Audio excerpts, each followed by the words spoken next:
Welcome to the Abolitionist Round Table with your hosts Del, Phil, and Janice. Come on in and take a seat. You're invited to join the round table. Call 734-822-1600 to get into the conversation.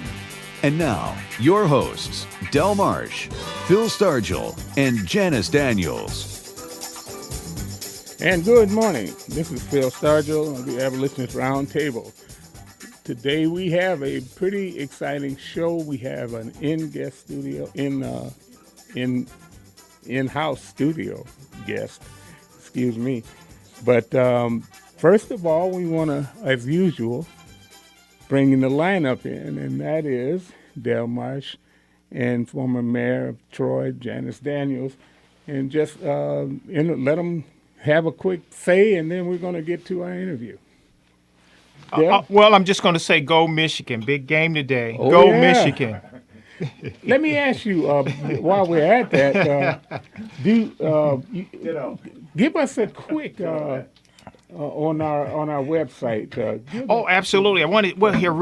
You're right, Phil. I want to say again, you can visit our website at artofmichigan.com. You can go to YouTube. Put in Abolitionist Round Table in Michigan, and you can listen to all the shows, all our previous shows, and by Monday you can listen to this show right here. Forward to all your friends.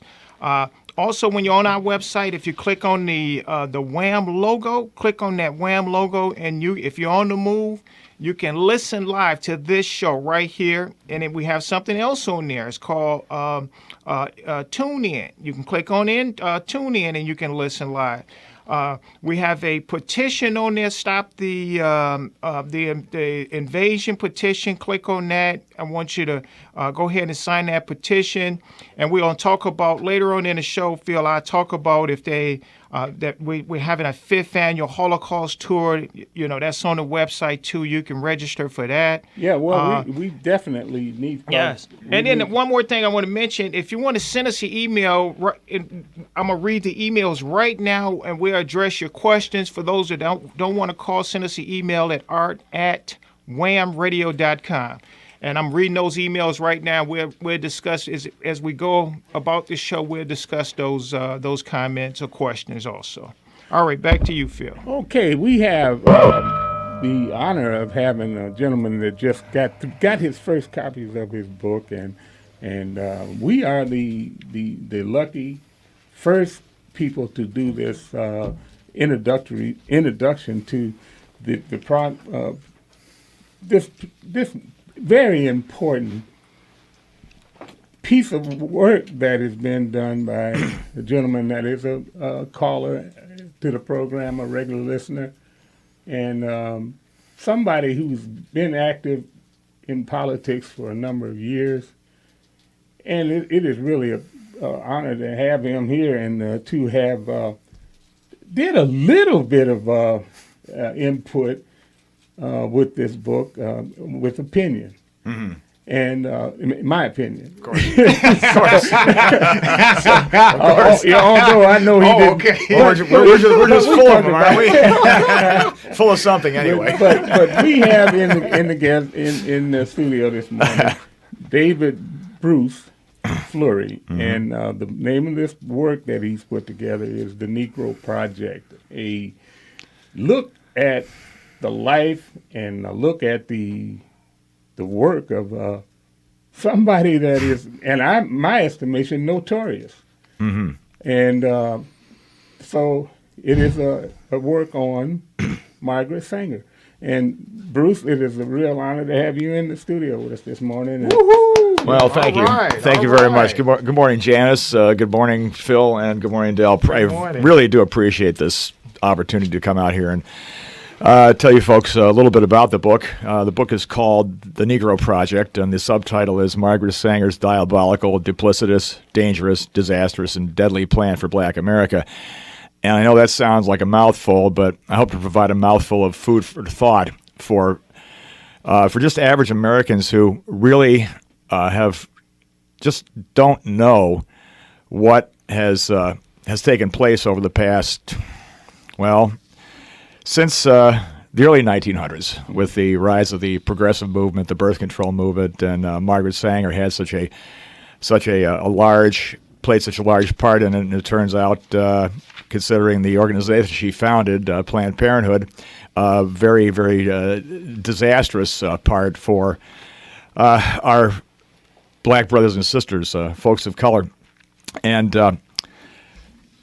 the reason I wrote the book was, well, there's a reason twofold, is Phil and Del and Janice. First of all, as I mentioned, history. I consider myself a student of history, and all history, fascinated by it, not just the good stuff, but the bad. And Planned Parenthood, this whole thing certainly does qualify under that score.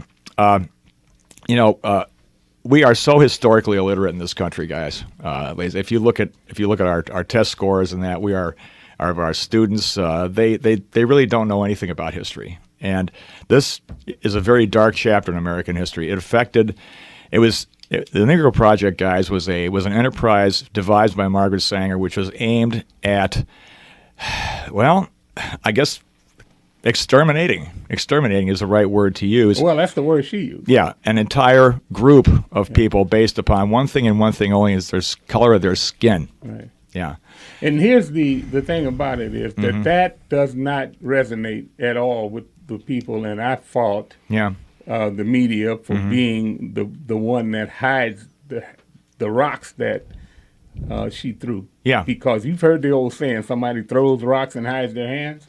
Well, she never wanted to hide her hands. She wanted that information out there. Yeah. But the media has put a cloak of darkness around the intent and the effect of the work that she did. Yeah, and you're absolutely right, Phil. And that kind of leads into the second reason why I wrote the book. As an American, it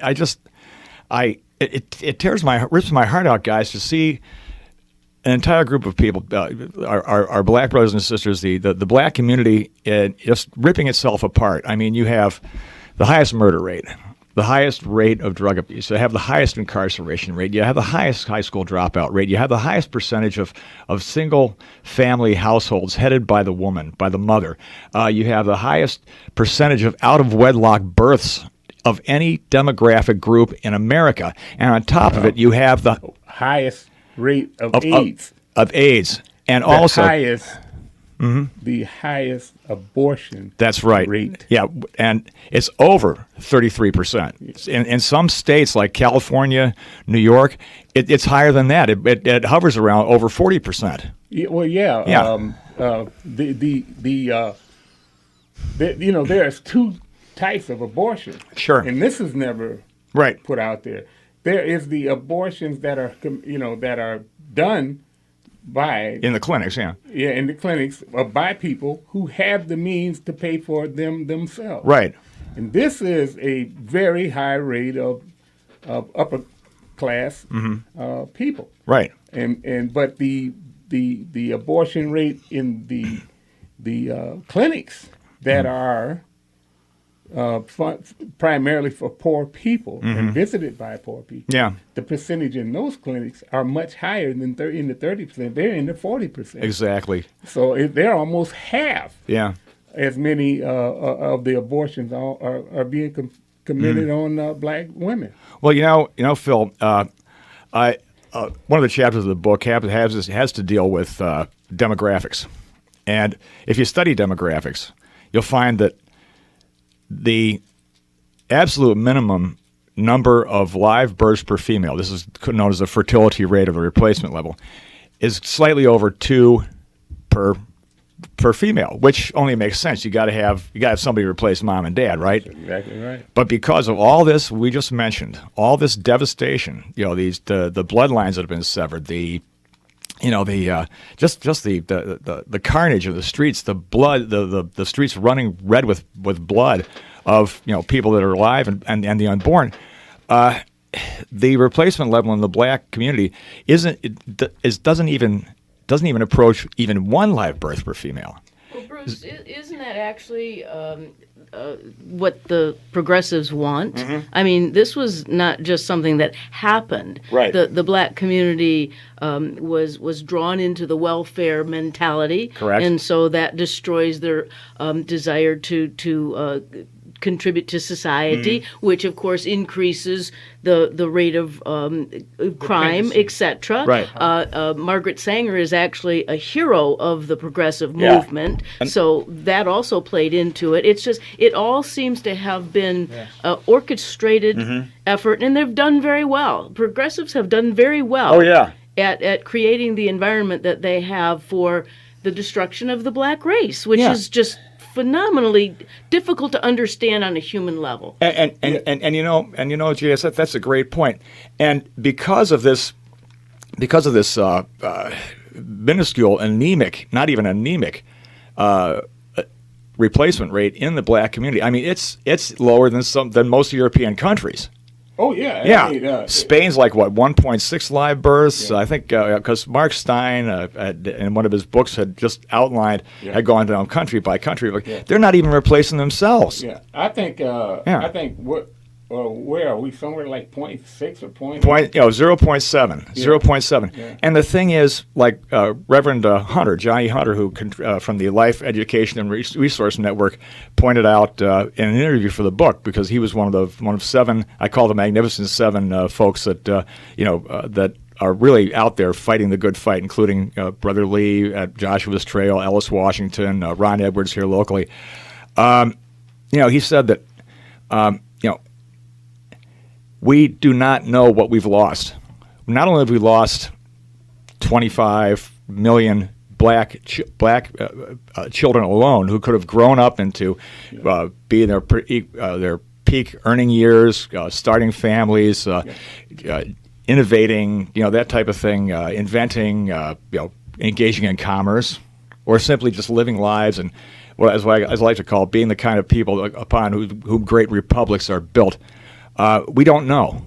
We don't know who would possibly be able to be finding a cure for cancer or for AIDS.